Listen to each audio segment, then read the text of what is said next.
A paz, irmãos. Bom dia. Quero compartilhar com os irmãos o texto que Deus colocou no meu coração nessa manhã, para que nós possamos meditar nessa palavra e que ela venha trazer realidade no nosso coração, para que o Senhor venha imprimir o encargo dele na nossa alma, no nosso espírito, para que realmente sejamos tocados pelo Senhor.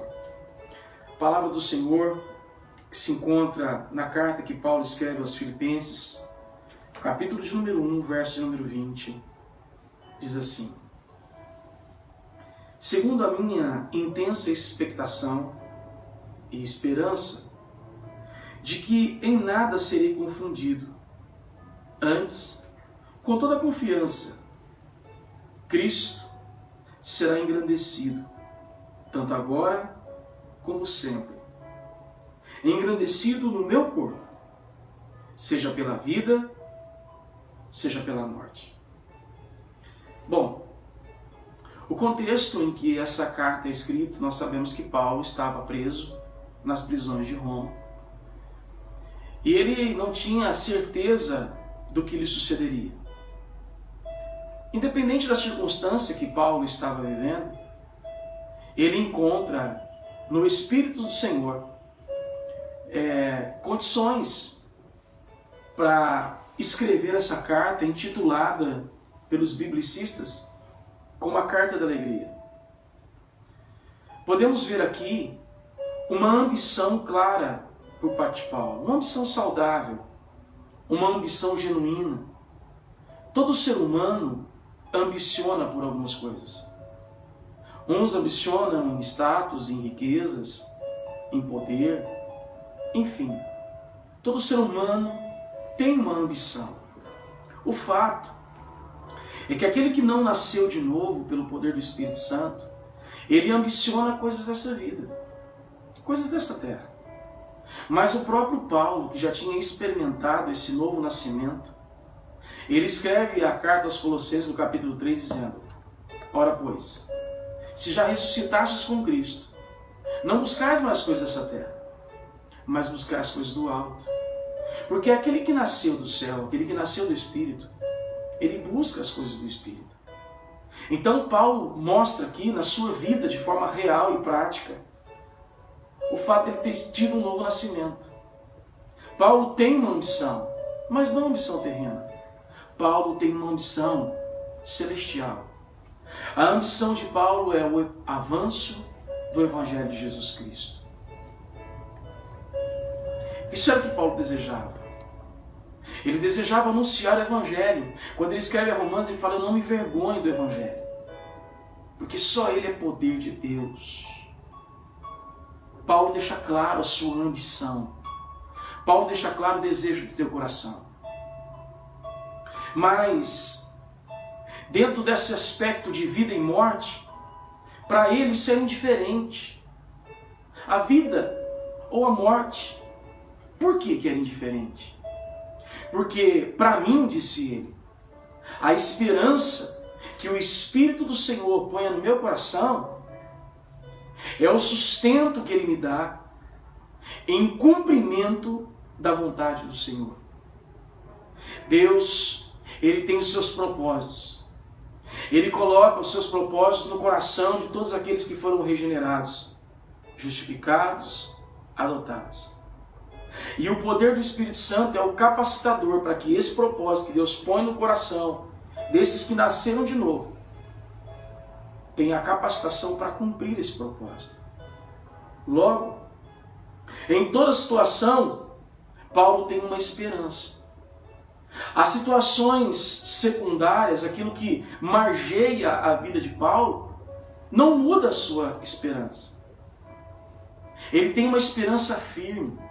Essa palavra que ele usa aqui, esperança, no capítulo 1, versículo 20, segundo, a minha intensa expectação e esperança. Essa esperança significa um olhar ardente. Essa esperança é a ideia de você concentrar e de forma persistente a se separar de todas as outras coisas e se manter focado somente em uma. A esperança de estar com apenas um alvo. Sendo assim, essa esperança significa fixar-se em um só desejo. Paulo não ficava sendo levado por dois pensamentos. Paulo não titubeava nos seus propósitos. Porque o espírito que estava dentro dele era um espírito consistente. Tinha um objetivo a se cumprir. Sendo assim, Paulo traz a ideia de que essa esperança significa uma antecipação viva para um futuro. A ideia é como se ele estivesse esticando o pescoço para vislumbrar aquilo que estava à sua frente. Ele não ficava desapercebido. Ele não ficava distraído. A esperança de Paulo era uma. Qual? É que nunca ele se envergonhasse. Nunca ele se acovardasse. Nunca ele se tornasse ineficiente na visão celestial que o Senhor o deu, como ele diz lá em Atos dos Apóstolos, diante do rei Agripa. Então, a esperança de Paulo é que ele nunca fosse reduzido ao silêncio.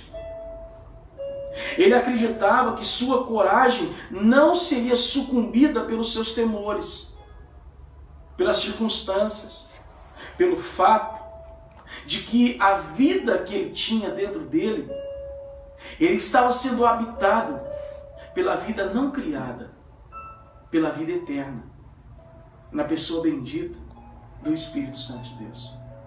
A covardia não iria tomar lugar. A ineficiência não optaria, não teria campo. Paulo tinha uma convicção. Paulo tem a segurança de que em Cristo ele encontrará a valentia, a coragem para nunca se envergonhar do Evangelho. Cristo seria engrandecido no corpo de Paulo, seja na vida ou seja na morte. É importante, irmãos, nós temos isso. Muitas vezes nós nos preocupamos com a vida. E nós esquecemos e colocamos a nossa vida como se ela fosse primazia. Como se ela fosse o bem mais precioso. Permita-me ler um texto. Atos dos Apóstolos, capítulo de número 20. O mesmo apóstolo Paulo, dizendo assim no verso 24. Mas em nada tenho a minha vida por preciosa. Contudo, que cumpra com alegria a minha carreira e o meu ministério, ou o ministério que recebi do Senhor Jesus. Que ministério é esse? Para dar testemunho do Evangelho da graça de Deus. Veja que o que estava como primícia para Paulo não era a sua própria vida, mas era o serviço pelo qual o Senhor o havia chamado. Elíquote expressa isso belamente, segundo um comentário, ele diz assim: meu corpo será o teatro em que se manifestará a glória de Cristo, seja na vida ou seja na morte. Essa é a responsabilidade do cristão. Que isso seja a primícia da nossa existência. Porque se nascemos, se vivemos e se morremos, é para a glória do nome dele. Se vivemos, é para ele.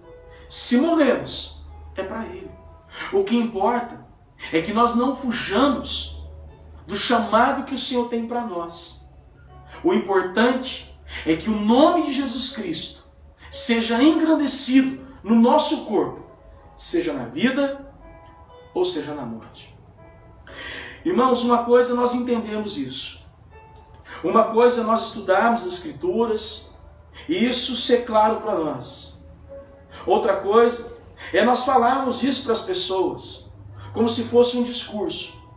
Mas o propósito das Escrituras é que ela se torne uma realidade nas nossas vidas.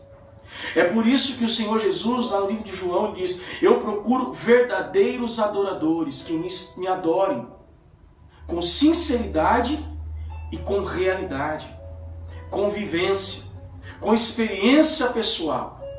Uma coisa é isso que Paulo estava dizendo: que o nome de Cristo seja engrandecido no meu corpo, seja para a vida ou seja na morte. Outra coisa é nós vivenciarmos isso a tal modo de nós podermos falar isso. Quando nós chegarmos a esse ponto, nós não estaremos mais preocupados com a nossa vida ou com a nossa morte. Porque o nosso único alvo, o nosso único objetivo, a nossa única esperança é que o nome de Cristo seja engrandecido. Deus nos preparou para esse momento. Momento onde as pessoas estão preocupadas com tantas coisas. A preocupação da igreja tem que ser só uma: que Cristo seja engrandecido. Quer vivamos, quer morramos. Isso não importa. Que nós não tenhamos em nada a nossa vida preciosa em si mesmo, a menos que cumpramos o ministério que o Senhor nos concedeu, de manifestar e de testemunhar a graça salvadora de Deus, no nome de Jesus. Logo, nós temos que anunciar a pessoa e a obra de Cristo. Que Deus abençoe a igreja. Que Deus renove as nossas forças. Que o poder capacitador do Espírito Santo venha sobre nós e nos encoraje. Tira de nós todo o temor, todo o medo, toda a ineficácia. E que tudo aquilo que nós temos colocado como primazia caia por terra. E que nós tenhamos o objetivo primário: engrandecer o nome de Cristo. Porque ele diz: Cristo será, tanto agora como para sempre, engrandecido no meu corpo, seja pela vida ou seja pela morte. Que Deus vos abençoe, em nome de Jesus. Amém.